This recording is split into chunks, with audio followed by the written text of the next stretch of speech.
मैं क्यों बना मुख्यमंत्री? मैं इसलिए नहीं बना कि मैं बैठ के आराम से चैन की नींद लूं। मेरे भाई और बहनों, आज आपके बीच में कह रहा हूं, जब से मुख्यमंत्री बनाऊं कभी मैं 4 घंटे नहीं सो पाया, कभी चैन की नींद नहीं ली मैंने।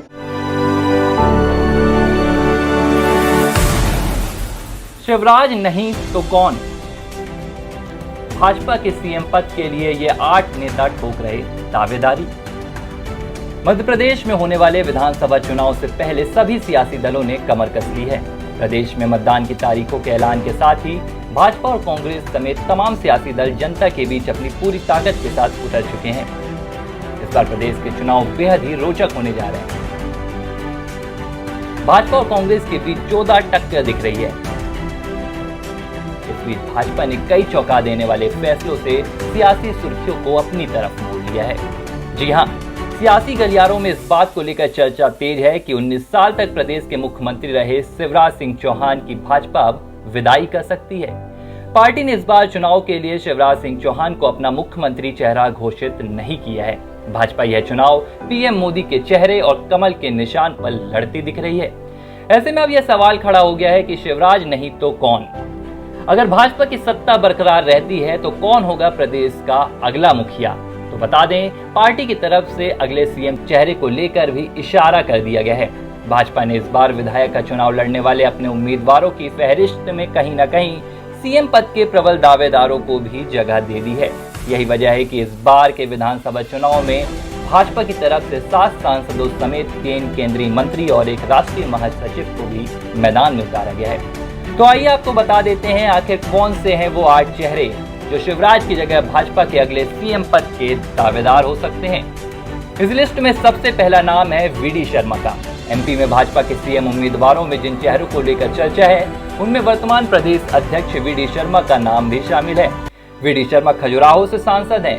शर्मा की गिनती संघ के करीबियों में भी मानी जाती है। वहीं वे पार्टी के लिए ब्राह्मण चेहरा बनकर उभर सकते हैं। वीडी शर्मा बेदाग छवि के नेता है और संगठन में उनकी मजबूत पकड़ है। हालांकि अब तक भाजपा ने उन्हें चुनावी मैदान में नहीं उतारा है, लेकिन बतौर प्रदेश अध्यक्ष शर्मा की सीएम पद के लिए दावेदारी मानी जा रही है।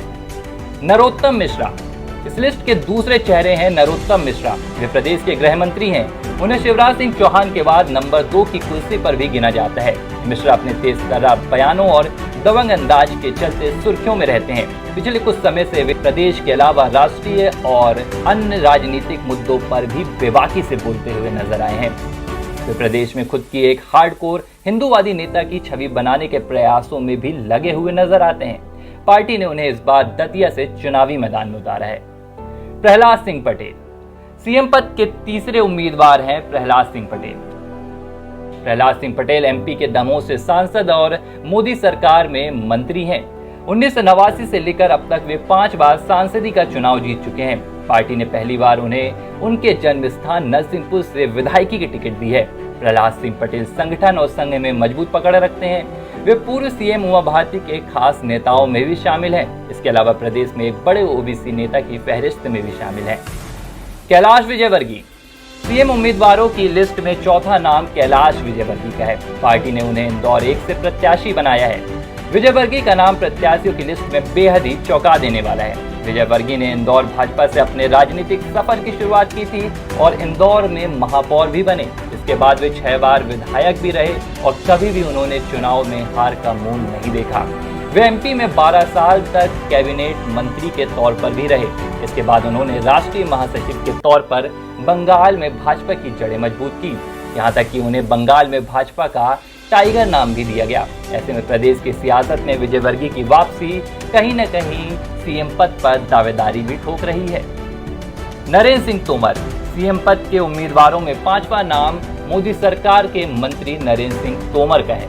उन्हें पार्टी ने मुरैना की दिमनी सीट से प्रत्याशी बनाया है। ग्वालियर चंबल के क्षेत्र में तोमर एक बड़े नेता के रूप में उभरे हैं। वे प्रदेश में पार्टी के अध्यक्ष भी रह चुके हैं।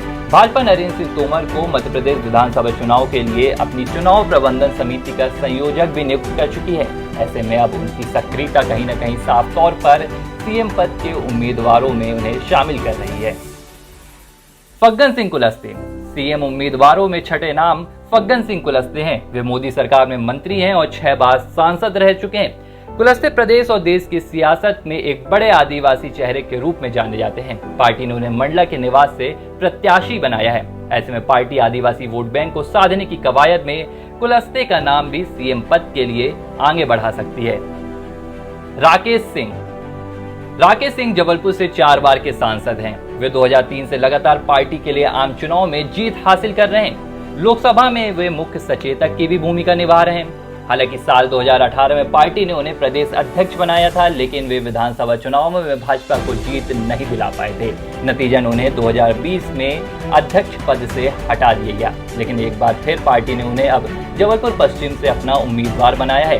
राकेश सिंह स्वच्छ छवि के नेता हैं, से भाजपा के लिए सीएम पद की दावेदारी भी ठोक रहे हैं। सीएम पद के उम्मीदवारों में सबसे बड़ा नाम 8वां और आखिरी है, और इस नाम को लेकर प्रदेश ही नहीं देश की सियासत में भी जमकर हलचल है।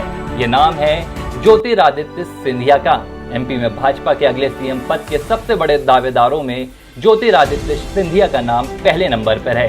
सिंधिया ने 2020 में कांग्रेस से बगावत कर भाजपा का दामन थामा था। इसके बाद से ही प्रदेश में शिवराज सरकार की सत्ता की वापसी हुई थी। ऐसे में कयास लगाए जा रहे थे कि सिंधिया तब नई सरकार के सीएम होंगे। हालांकि तब ऐसा नहीं हुआ और उन्हें राज्यसभा सांसद के साथ मोदी सरकार में मंत्री बनाया गया।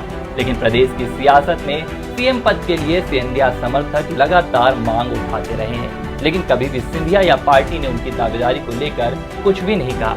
लेकिन जिस लिहाज से सिंधिया एमपी चुनाव 2023 में पार्टी का नेतृत्व करते हुए विपक्ष पर हमलावर हो रहे हैं, ऐसे में उनकी भी सीएम पद के लिए दावेदारों को लेकर जमकर अटकलें लगाई जा रही हैं। हालांकि भारतीय जनता पार्टी ने इस बार सीएम पद का ऐलान नहीं किया है, लेकिन कहीं न कहीं इशारों में पार्टी ने सीएम पद के उम्मीदवारों के नाम जनता के सामने रख दिए हैं। मैं क्यों बना मुख्यमंत्री? मैं इसलिए नहीं बना कि मैं बैठ के आराम से चैन की नींद लूं। मेरे भाई और बहनों, आज आपके बीच में कह रहा हूं, जब से मुख्यमंत्री बनाऊं कभी मैं 4 घंटे नहीं सो पाया, कभी चैन की नींद नहीं ली मैंने।